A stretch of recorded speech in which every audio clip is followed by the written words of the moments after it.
If you think about everything about cancel culture, they want cancel culture. But what they don't want to do is anything having to do with the 2020 election. We have no press. We have no voice. They almost got away with it. They may have gotten away with it. And I've got to tell you, I've got to say this. I've never said it before, but I've always thought it. I get along with Putin because that's a good thing, not a bad thing. The county has refused to produce the network routers. Wherever you are, make it team. Truth Frequency Radio. Here we go, hour one.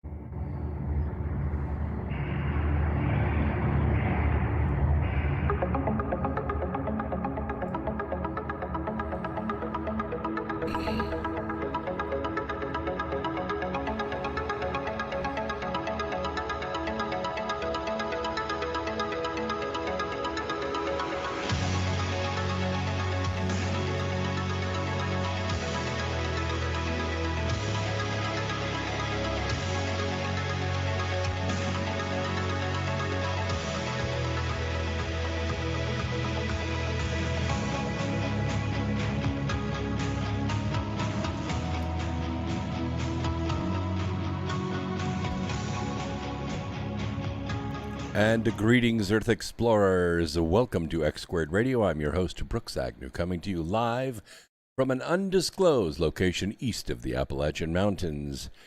This is where the past meets the future. In here, the results are always positive. We might go a little past your imagination, but have no fear. You will be safely traveling with us.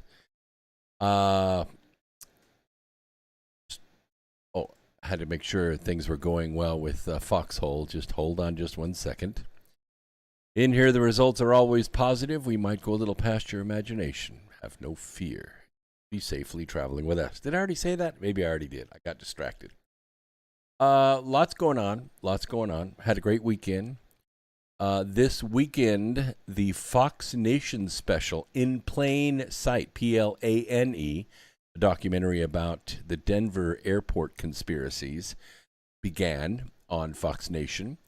I encourage you to go watch it. It's very good. Myself and Mike Barra are the stars of the show, I guess you might want to say. We're the ones that they interviewed along with one other individual for the documentary. It came out very well.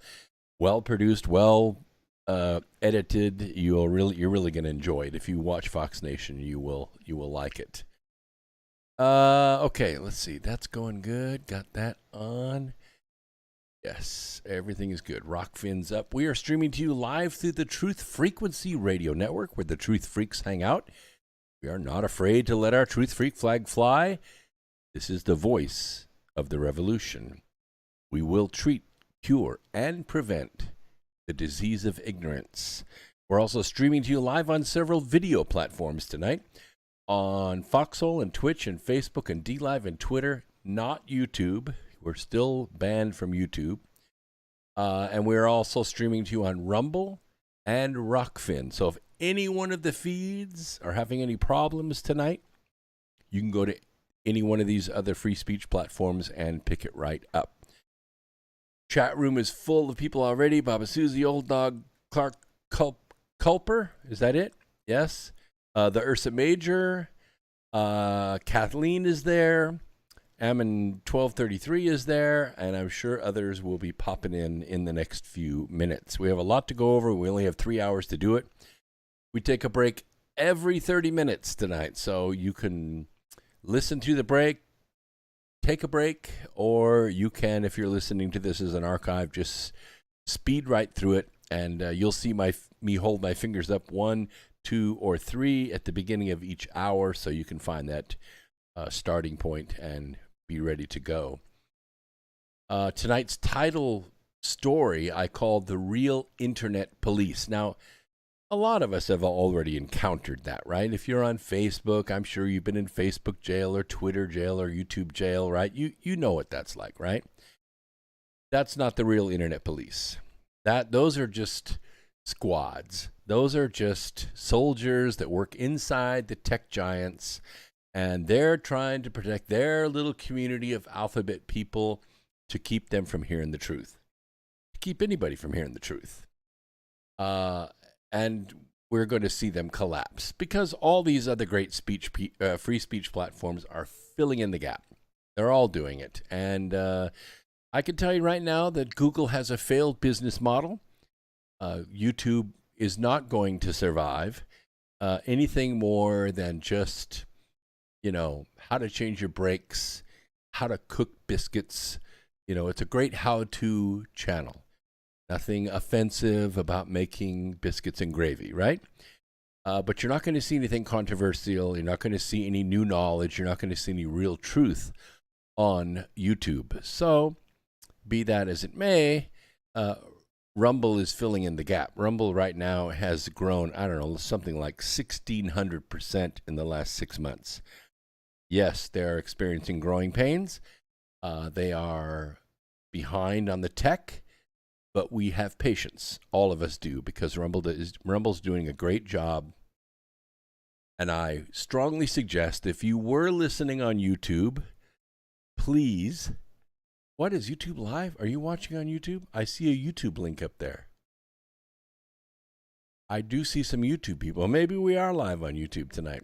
Well, we're not going to be live for long because we have some stuff to go over that they are not going to like. So I encourage you to find me on Rumble. It is easy to do. Just go to your channels, put in Brooks Agnew in the search bar. Bam, I'm right there. Just sign up, okay? We've been growing, but it's kind of flattened out a little bit, and I would like to see it grow. Only you can do that. Only you can do that. So the United Nations, I know, you're like, what do they do? Who cares about the United Nations? The United Nations has recruited not 10,000, not 50,000, 110,000 digital first responders. They started doing it during the pandemic to battle what they call misinformation. I'm going to talk a little bit about why they did that. And they are particularly policing the social media platforms, internet forums, websites that are hosted by hosting services that they can get to. And this is according to the global body's communications director. The UN has this lady. Her name is Melissa Fleming. And she made the disclosure in October of 2020, right as the second wave of the purge was happening.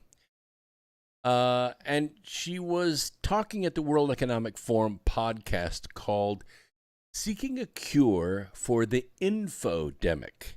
Yeah, that's the real panicdemic, was the infodemic. But Fleming's remarks came back up about 3 days ago on Twitter. And that's where I caught it. And this is why I want to share it with you. Here's what she says. So far, we've recruited 110,000 information volunteers. And we equip these information volunteers with the kind of knowledge about how misinformation spreads and ask them to serve as a kind of, digital first responders in those spaces where misinformation travels, she said. On Wednesday, the Facebook and Instagram accounts of Robert F. Kennedy Jr.'s Children's Health Defense Fund shut off. Just shut it down. CHD, which is the Children's Health Defense Fund, has filed a lawsuit against the parent company Meta that charges Facebook, and has colluded with the Centers for Disease Control and Prevention to censor COVID misinformation. Now, let's see. Do I want to read that paragraph? Yes. With nearly 500,000 followers for the 2 pages combined, Kennedy's organization has been a leading critic of the experimental jabs. Kennedy's book, The Real Anthony Fauci, Bill Gates, Big Pharma, and the Global War on Democracy and Public Health, was the #1 bestseller. #1.